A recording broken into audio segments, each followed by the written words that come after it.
Welcome to SHOWstudio. It's London Fashion Week, and it's an exciting panel discussion for us to be talking about because usually we don't get to talk about McQueen in the context of London Fashion Week because usually they show in Paris. But McQueen have obviously just moved back to London.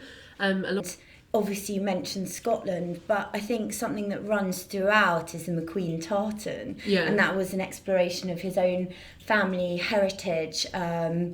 And his mother had done family tree, you know, how you can delve into your wider ancestry and history, and explored these Scottish roots that they had in their family, and that really inspired him to kind of use that in his designs. But then there are things that are much more kind of Soho or London centric, you know, looking at things like the Bumster, and he's inspired by, you know, kind of Soho gay culture, but then also builders and kind of these everyday things that you see and transforming them to be really in his image, which I think was I personally think is really important to his work. Yeah, it's this weird juxtaposition, isn't it? Well, not weird, it's a beautiful juxtaposition between kind of history and historical dress, and as you were saying, things like his ancestry and you know, England and Scotland from the perspective of history, and then very, very current, kind of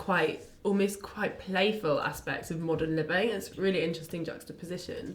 Is that something you found interesting when you've kind of looked at McQueen over the years, that way of, because just treating London, I think when you think of McQueen, it's that British thing, and there's not that many designers, I think, today where you see that in their work so much. It feels like they choose to show in London, but it's not like their work is British.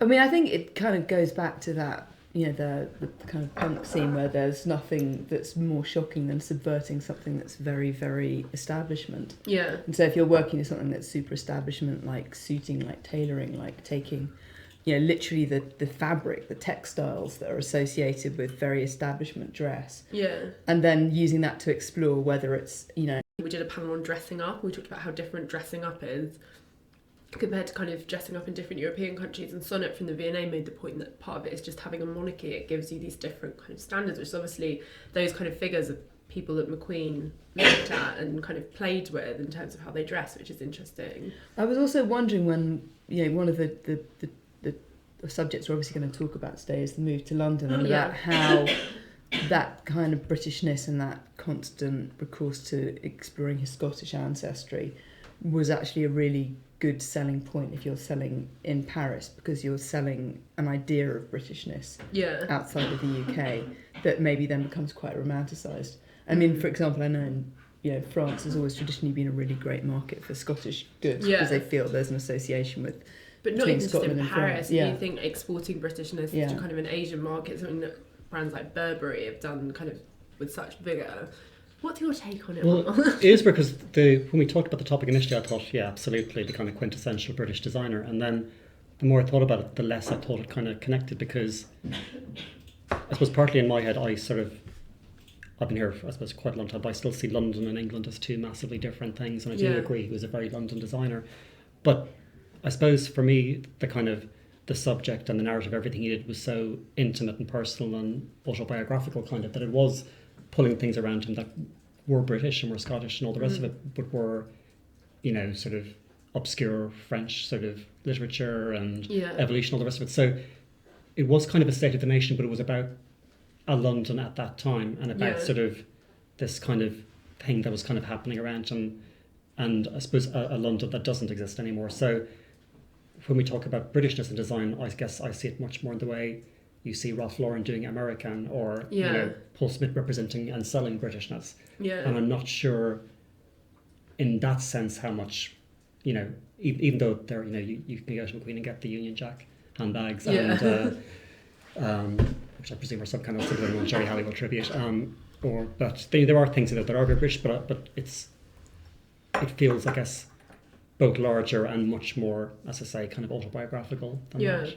It's interesting what you talk about, saying it was a different London, because I think that's one thing that you see, the kind of collections that he made and even the modes of presentation that he used, and the kind of the more subversive references, I just wonder if designers could play with those kind of themes today. It just doesn't feel as relevant. We don't have the same kind of social scenes. Or Well, was that kind of at the end of a, he joined Savile Row, and Savile Row should really have been on its last legs, and it's had a bit of a miracle, new lease of life, but he was there really when, Richard James and the new guys were about to get rid of all of that. So he kind of saw the end of that era, and you can kind of see that not nostalgia, but that kind of understanding and working with that past, and then that transition through to all the kind of millennial craziness that was happening in London at the time, and the city was so different. I kind of moved here in the late 90s, and in those 15 years it's changed insanely, and I kind of remember him being a brand that I discovered quite early when I wasn't involved in fashion,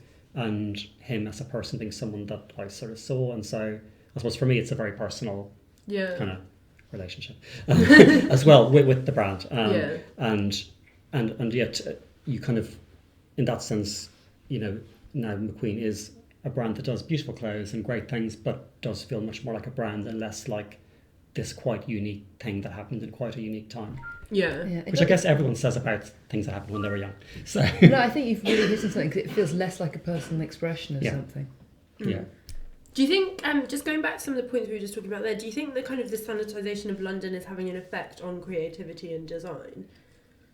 I'm not sure London's being sanitised. I think we're just not prepared to see the bits of it that are insanitary. I mean, I'm not going to plug my cousin's book here, but my cousin Ben has just written a book called This Is London, which is looking at the way that migrations change the city, and he goes right from sleeping with the Roma underneath the underpasses in Hyde Park Corner through to the Russian oligarchs, and he's painting this picture that's I guess a bit now like the equivalent of the kind of Irish immigration legend that is now part of the kind of world of the East Coast of America, that is full of people that are here and that are living in a completely different experience. Sorry. But there is this other side to London, but it's not the one that we're not necessarily experiencing. But it's also just to kind of talk over the guys is to kind of, you kind of think that maybe McQueen would be reflecting that. Had he been sort of about now.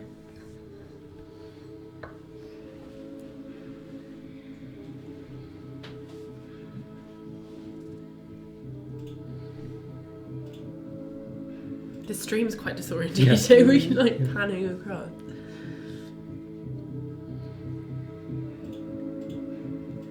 Are they moths or butterflies that are on there? I think they're butterflies if I'm going off the men's collection. Yeah, butterflies.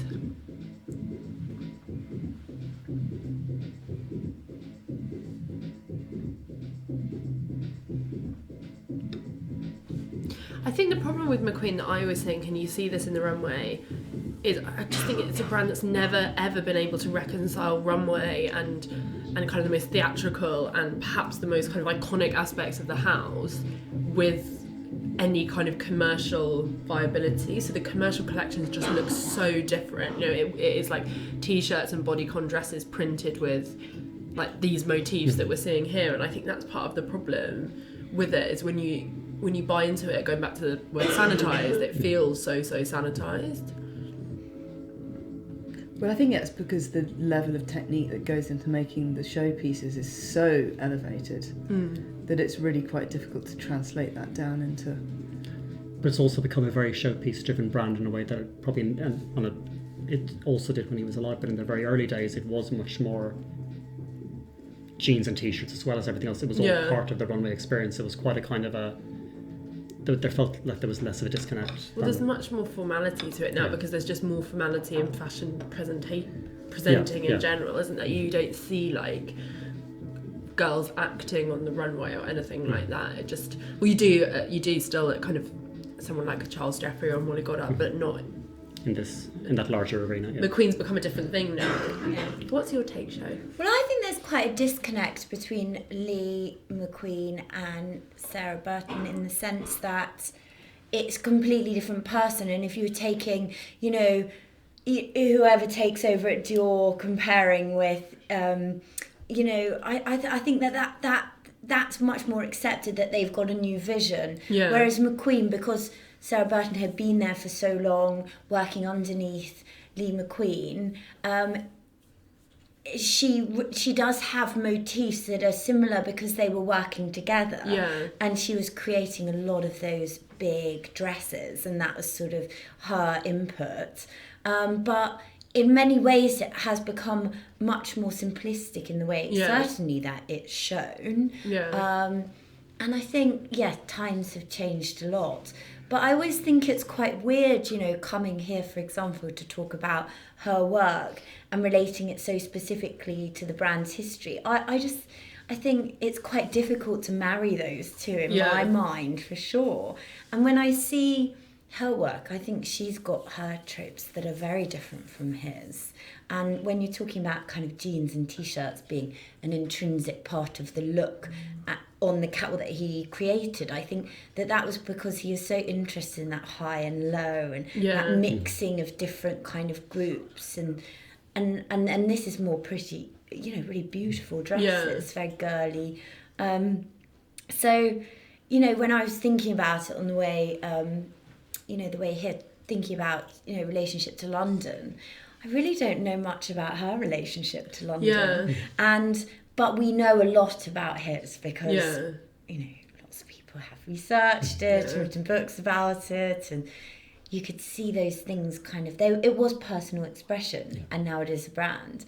So I don't know, it's more of a statement really. I just think it's different. I mean, the funny thing is that he was, you've got such amazing, he was a soundbite king, so he was very open about going, I want a big brand, I want to be out there on Bond Street with. So he kind of wanted to create that, but at the same time he was doing all that sort of subversive stuff. You could read whatever you wanted into the many different things he said. But he definitely seemed to want to kind of push into that arena and whether that was a competitiveness thing or a genuine sort of, this is where I kind of want to take it. But he did seem to kind of evolve quite interestingly in his attitude to what he was making. And I guess at the start it was very much an affront to how British fashion was. And I guess as he became increasingly accepted, it was more about taking on the international arena. And then I guess inevitably you do lead towards becoming a big luxury house and having those conversations. And But he was sort of positioned himself as boy done good. When he went to the House of Givenchy, he was 27 years old. It's incredible, and it was a bit of a disaster. And that was sort of all kind of blown up by his statements and his sound bites and his FUs. And I think he really, you could liken it to Duffy and David Bailey in the 60s that came from East London and then really shook the fashion industry up. Alexander Lee McQueen really did do that at a specific point in time. And I think, I don't know, to relate it to London now, it's probably much different. It's definitely different designers that are doing that, like Charles Jeffrey or, someone like Ed Marler, who bring their kind of club culture and their friends and their world into that space. Whereas something like this is much more, it's so grown up now, and he succeeded. The pairing with what was the Gucci Group, now Kering, it's sort of took him into that realm of success. But that was again another FU to LVMH. And Givenchy, just still with. And I think there are all these kind of stories to him that have become really kind of interwoven with the kind of, the infamy of this brand. And, shows like Savage Beauty really aided that. Although that was specifically focused on the clothing, less his personal history, it did create this kind of amazing kind of heritage around something so recent. What was interesting with Savage Beauty was that I loved the first stream, which was just concrete walls and showing clothes, which again I kind of remembered really well. But in a really stark space with just his words. And then the minute it kind of got into the spectacle of the whole thing, it actually just kind of all got quite overwhelming, and you kind of thought it could have been such an interesting exhibition or a world to explore, to actually really take you through London as kind of they were tracking through kind of those collections, whereas it seemed to become much more about specific aesthetics, which I do get is an important and a logical way to present the brands, but romance and, the Highlands and all the rest of it. But it did feel like that perhaps it's kind of where the brand has gotten to now, which is that it's about those specific aesthetic signatures, which seem to be more moments he passed through rather than definitive statements about this is what I want my label to be.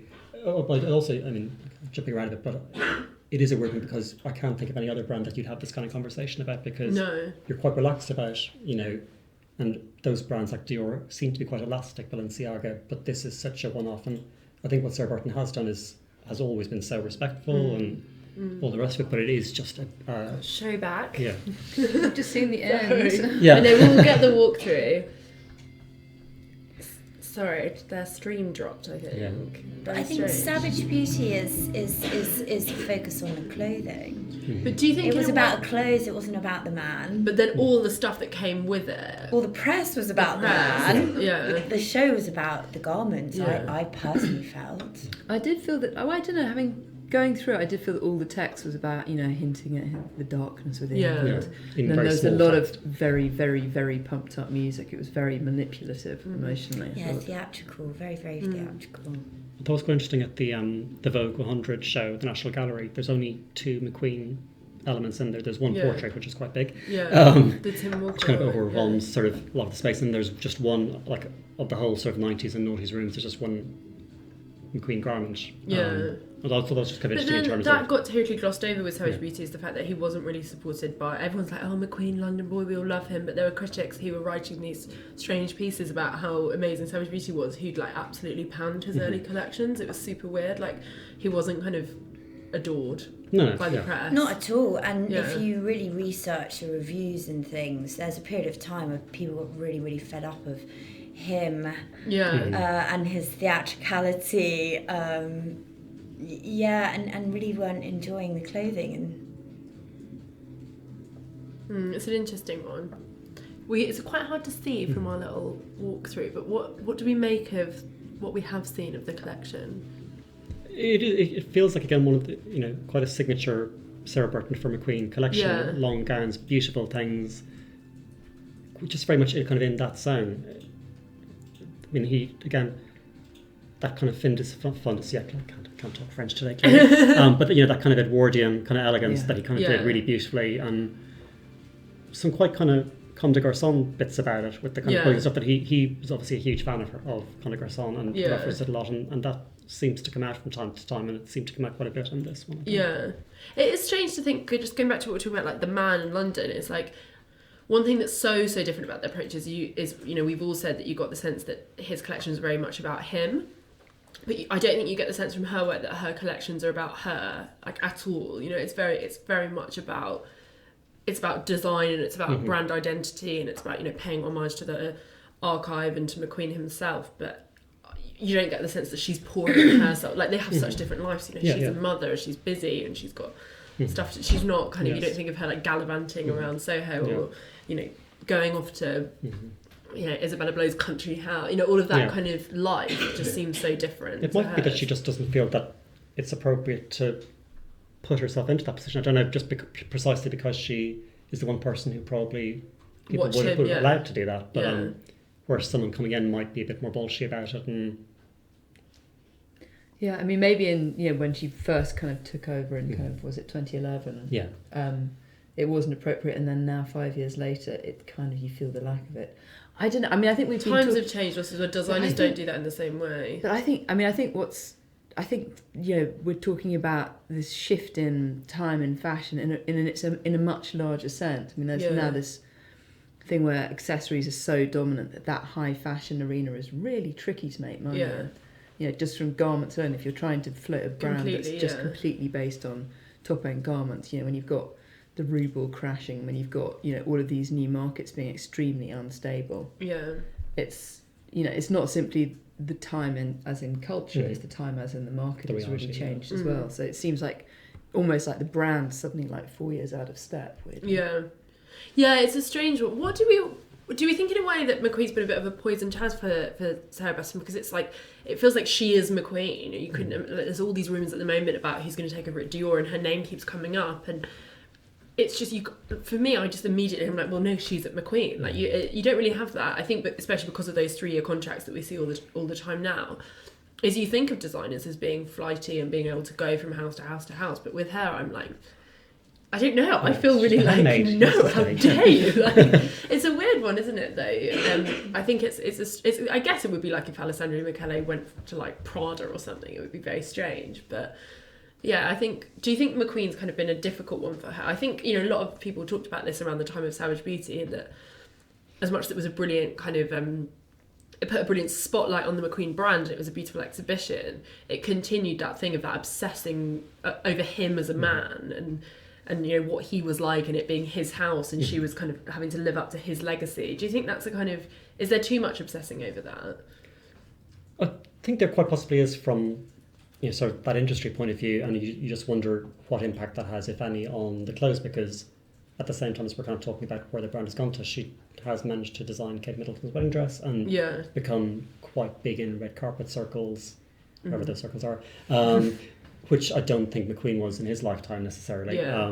So she has kind of moved quite successfully into that market of sort of demurely glamorous sort of sort of high-end stuff. So she has been far more successful in some ways than people probably expected her to be. And I think there was really a lot of people who thought after McQueen died that there wasn't much longevity to the label.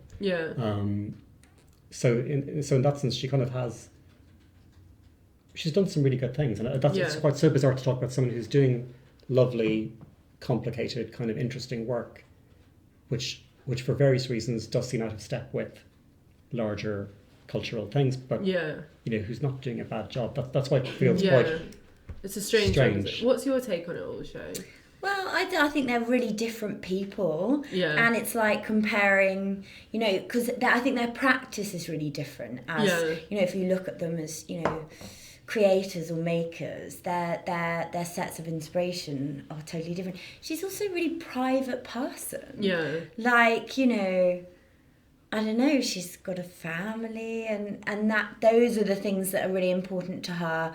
Whereas Lee McQueen was a gay man who had long-term partners at different stages, but he had a totally different lifestyle, and I think it's about lifestyle, isn't it? And I think she's so brilliantly talented in the construction, the intricacies, the embellishments, the kind of the details are so amazing, and I say this every time we do this, but you can never really see them from looking at a screen. And I don't know, it's just that she's really different. I think it's very difficult to put them next to each other, even though they're so intertwined in one another's in each other's history. I think it might not be a bad thing if she went to somewhere else. I think then she could see what she could do there. I think if that was something she chose to do as a working mother, I know from what you read, everything about her family is so important to her. So if that was something she decided to take on, I think she would do it with real intent, and it would be for a very specific and quite serious reason. I think she's she's an incredible kind of businesswoman. Something like Kate Middleton's dress. I don't know if Lee McQueen would have done that. Not really. I don't see that. I don't know, maybe. But you can never say never. But I think that was something that she herself had got married, and she'd worn a beautiful McQueen dress that he'd made for her. She's a woman. I don't know. It's just a totally different set of values. And I think for me that's.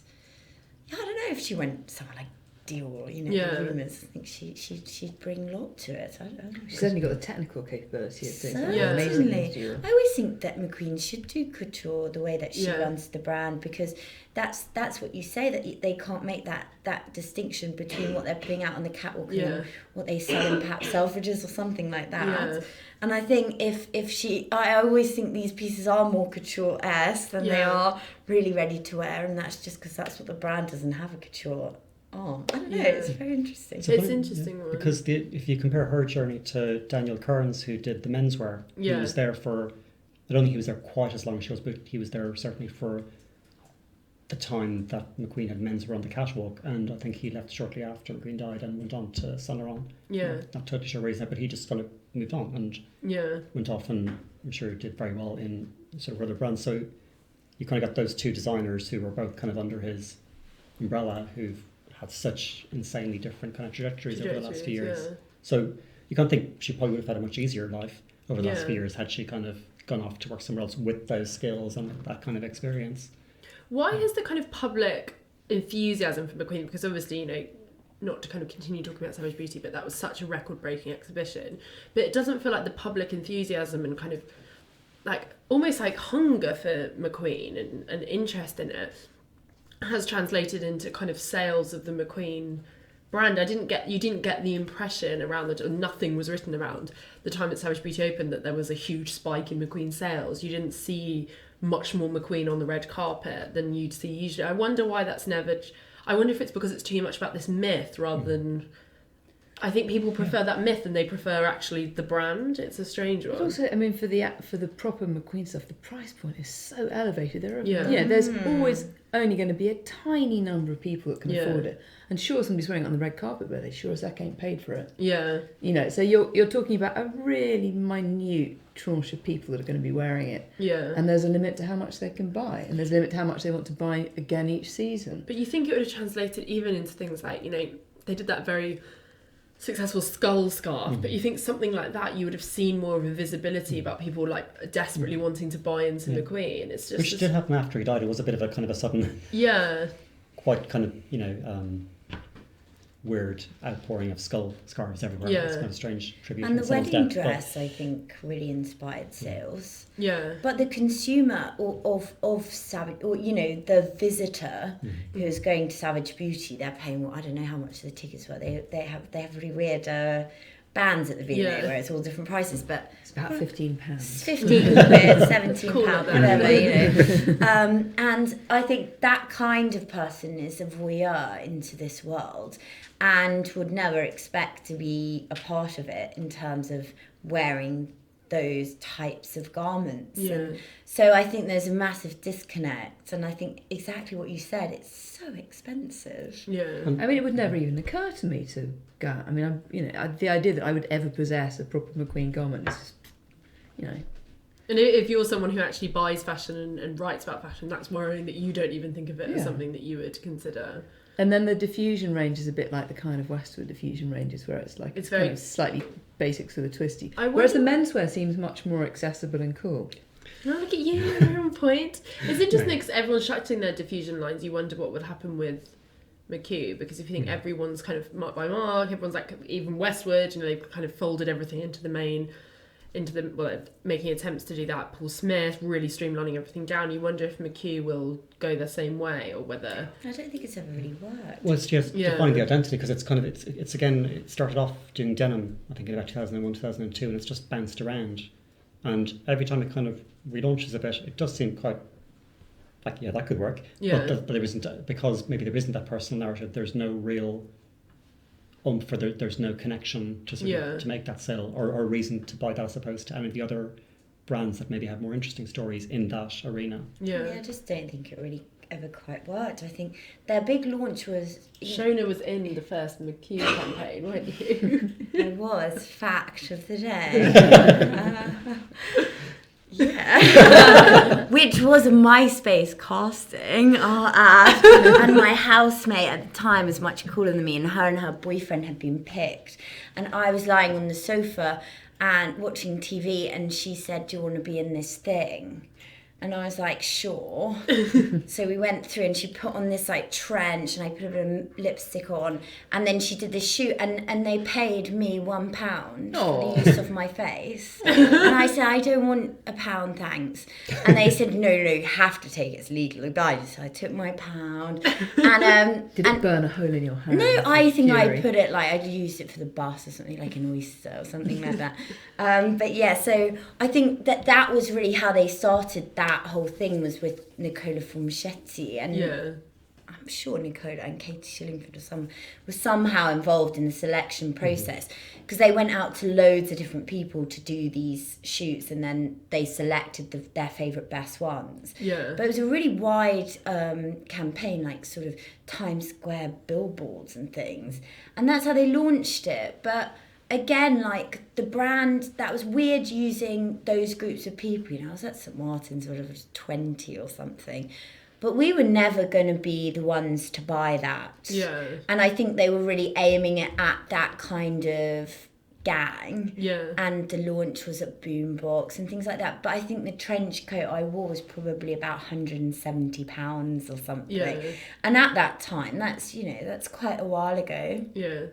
It's yesterday, really. No, it's like 9-10 years ago. So I think that really kind of tells you that it never quite worked. And I think the diffusion, for me, they've done again like kind of this very targeted Shoreditch Dalston. Yeah. I've seen it, I can't remember what They even it did is, some but- like placed content where they did like a article in a paper that was all like cool creatives in East London wearing McHugh. It was very embarrassing. Yeah, exactly. So I always wonder why they're doing it, why they're doing it for that kind of crowd, because I think that, you know, again, it's not totally accessible. Yeah. It's not very, you know, they don't want it to be really cheap. That's not Yeah. the intention. But I kind of like some of the stuff they've done. You know, they did the show with the leaves on the floor. That was McHugh, wasn't it? That was beautiful with Class McMenery. Yeah. Yeah, but then that's a real departure from the kind of trendy Shoreditch of 10 years ago. Super so, straight, yeah. Yeah, it bounces about. Once again, as much you more say. in this sort of vein of spectacle. Looked very like, well, it was very theatrical and spectacles, you know, Lee McQueen. And then it was really very much Sarah Burton's kind of aesthetic. Yeah. Should we look? We've got images of the show now, so we can do a bit of a... It's surprising motifs, because the butterfly and the kind of like the ticking clock. Yeah, you kind of expect that though. That for me, you know, butterflies, you do think McQueen, but then like the lips, I don't know. You think of the Lee Bowery mouth that he did, but that's that's kind of like a sexy smiley lip. Like it's not like a weird fetishy lip. I also feel like I've seen so many embellished overcoats, so much embellished out. Yeah, this kind of the big patches and the big diagrammatic Which just goes prints. back to what I was saying, because it's weird, because, you know, McQueen is at such a high price point. Would you want to buy something that would date so quickly as something that embellished? Do you know what I mean? Like, you have that is this element in McQueen where you want something that is super, super timeless.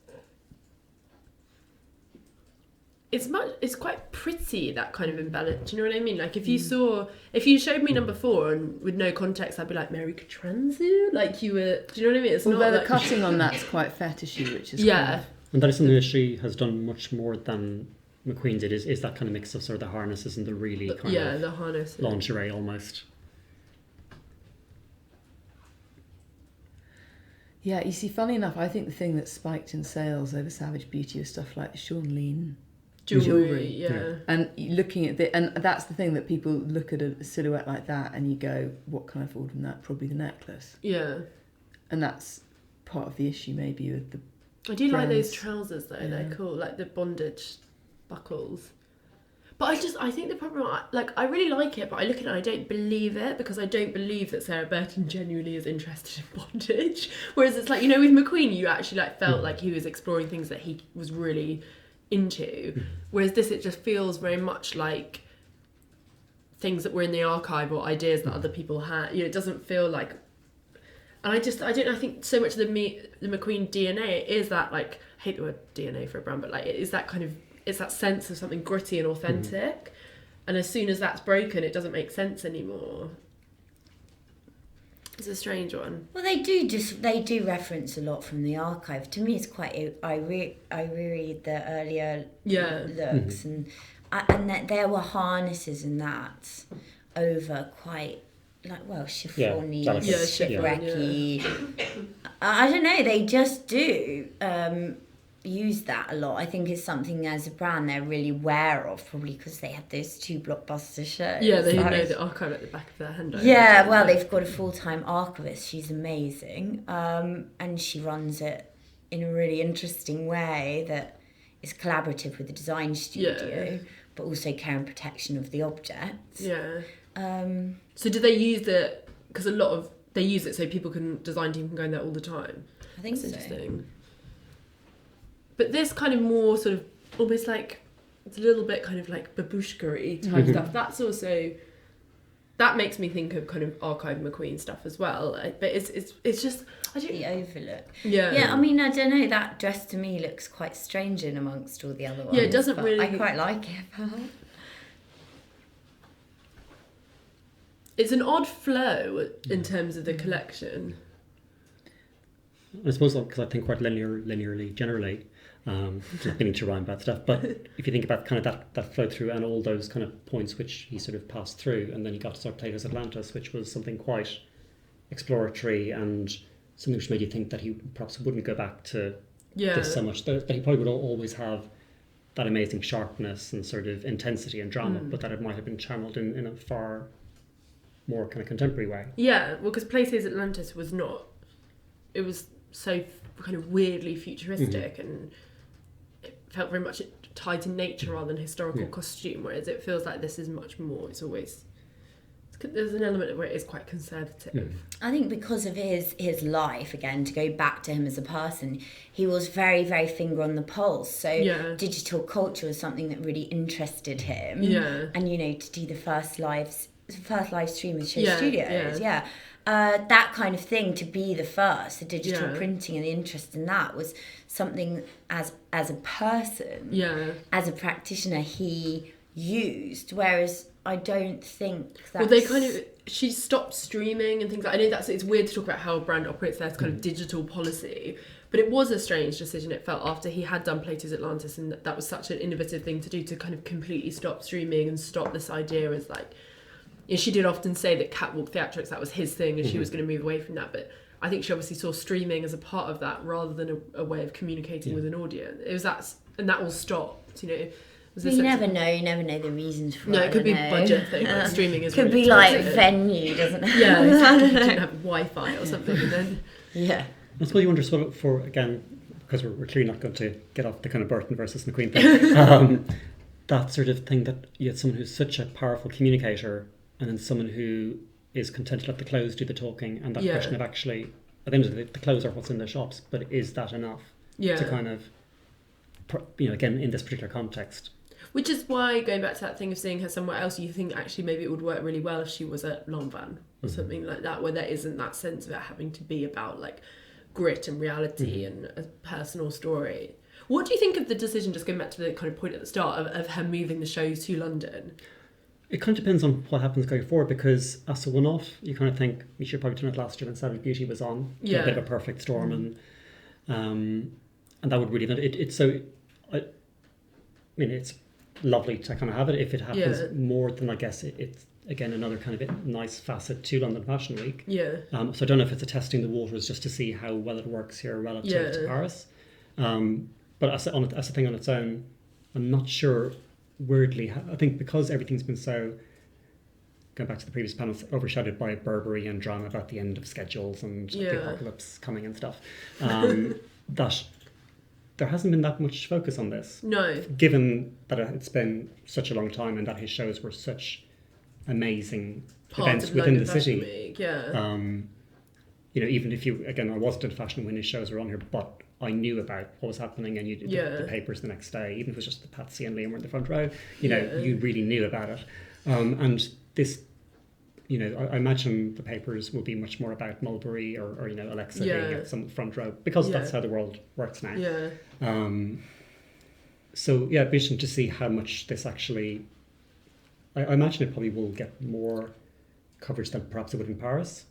Yeah, I think it's a weird time. It's a bad time in a way, because it's like, as you say, I think that Burberry announcement has just kind of changed the landscape of what everyone's writing about. You know, everything is much more about the business side, less about the clothes. So I think moving your show from one city to another just doesn't feel like a big enough deal in the wake of people completely changing how they're going to show. There's also no real reason for it. It's 14 years since the last showed in London. Like, there's no marketing spin. It's when Savage Beauty's on. It's purely for personal reasons. Like, just moves cities, doesn't it? Yeah, I mean, Yeah. sadly, and like looking at the collection, there's no referencing there. Like I was like looking at the clock, like, is it time passing?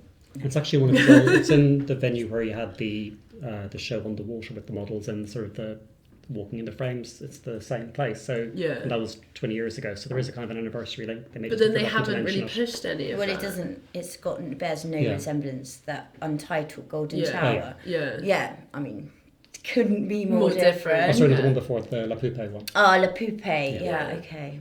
But then it doesn't look like Le Poupe either. No. It's weird, isn't it? Yeah. Well, I don't know. Maybe some of the suits. I don't know. You can't see the detail, can you? Yeah. Do we like it as a collection?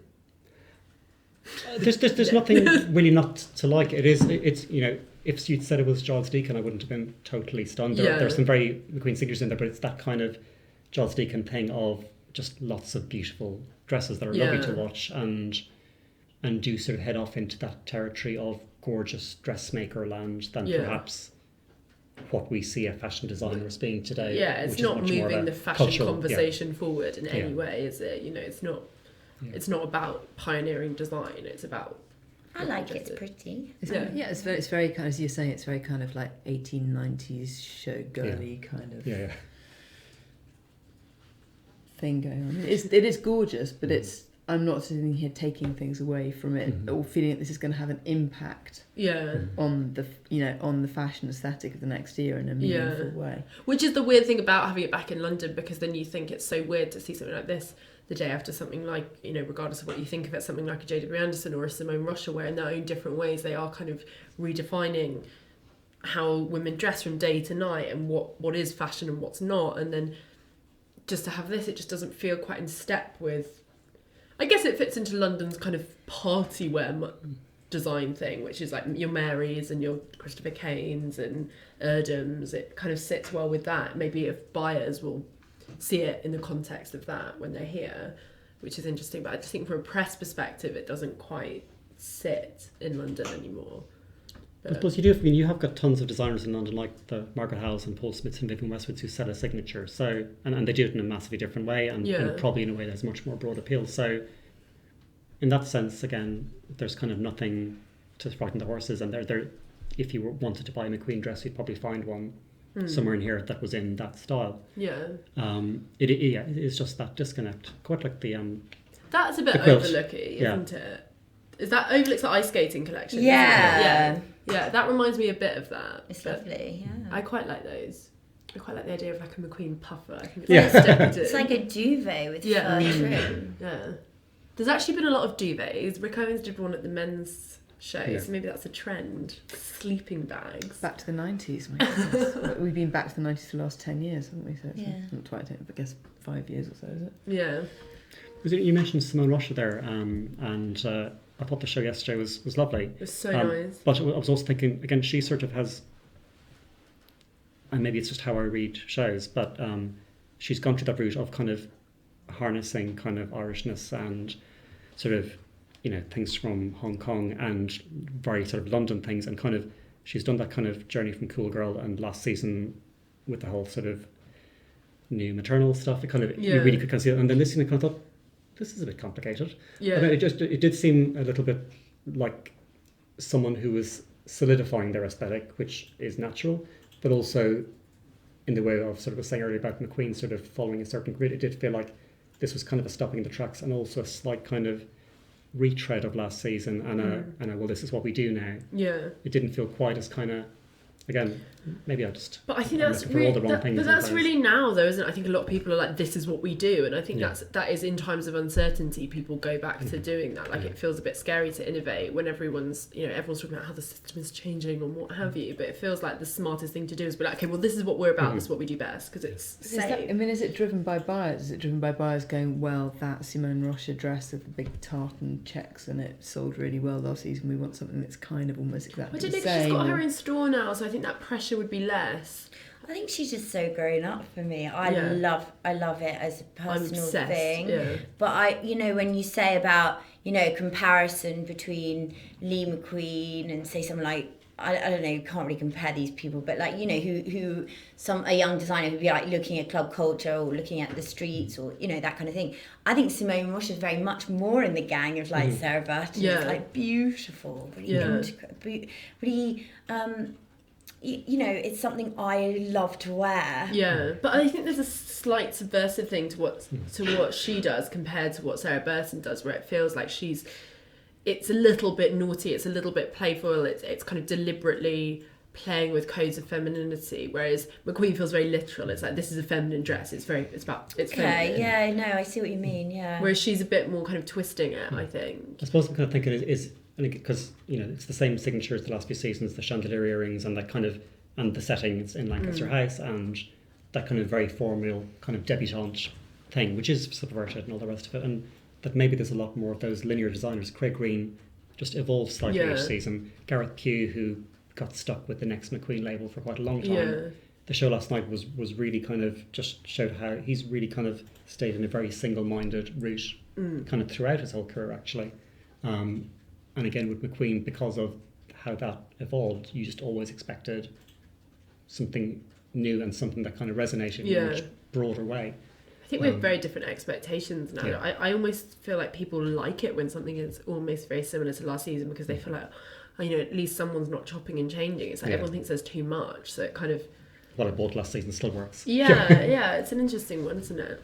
So we don't seem to be particularly kind of enamoured or bowled over, but maybe that's kind of how McQueen is today. Well, I think Shonagh's kind of, you know, her point about the fact that you can't see so much the detail. It's so much of it's in the detail and there's so much that we can't see. I mean, do we have actually detailed shots of any of them? No, not yet. They haven't come in yet. You know, but if you look, I mean, I can't even see what's on the embroidery in half you kind of these think things, and it's so... You wonder, as a presentation format, would there have been a way they could have explored of actually really zooming in and just showing you, you know, exactly how incredible it was and doing it in a digital way? Well, I was thinking the other day about catwalk show versus like a presentation, and the fact that, you know, everybody's a curator now, aren't they? And I think, you know, if you had like exhibited these things in something static with like magnifying glass, I don't know, or much more playful. I don't know. What's to say that wouldn't have been... Well, Rodarte did that at Pity ages ago. Did they? Incredible. Well, Pity kind of is that place, isn't it? Yeah, where you can do I've never stuff been, like that. but you go all the time. And it's kind of, it used to be a lot more kind of, the presentations were a lot more mega than they are now. Now it is more like a catwalk show. Yeah, because I think someone was saying the other day that, you know, the catwalk show and the return that one gets from a brand of putting all that into it, and the actual returning kind of consumer sales is not correlated at all. And I wonder, I don't know how, you know, something like Savage Beauty, we don't really know, do we? Like what the sales were for that, and how that represented, like, you know, footfall versus skull scarves. But I think I don't know, it's quite interesting, like, what about public facing thing, you know? I think it's crazy how antiquated the way fashion is shown is, I think, and it's interesting to use the term public facing, because it's just like, you think you've got this huge audience who were obsessed with McQueen, went to Savage Beauty, you know, bought those tickets, queued all night, whatever it was. I bet a handful of them have tuned into this live stream to see the show. It's so removed from public interest in fashion. But also the fashion industry, like, I teeter on the very edge of it, you know. I'm a curator, I look at the historical stuff of, you know, but to friends of mine who work in the kind of, you know, like, you know, working in the way that you review shows, or, you know, talking about kind of editorial ideas around something that's very current, that for the public is quite... it's very removed. It is removed, I think. So. And I think there needs to be better ways of making fashion seem relevant to people, you know, whether it is exhibitions or whether it is, you know, what more public facing type catwalks. Like Charlie Porter wrote this really good thing on his blog about how fashion shows used to be open to the public, and he cited The Mechanical Smile, you know, Caroline Evans is a brilliant book. And I lost my copy ages ago, so I rebought it. I like literally went on Amazon, because I just was trying to think about how our ideas of the fashion show exist today, and maybe actually what the fashion show could be, and how it could relate and make clothes seem relevant and brands seem relevant. But well, I mean, obviously Louis Vuitton's trying this with all of their touring exhibitions for each of their collections, and it's all being updated. And Chanel as well. But then it's that weird thing where I guess with the catwalk, there's the illusion that you're not selling clothes, that it's just some beautiful artistic that's true. spectacle. Whereas you go into the Louis Vuitton exhibition, it's like just being in a really swanky shop, and it felt like I was being really marketed to. Yeah.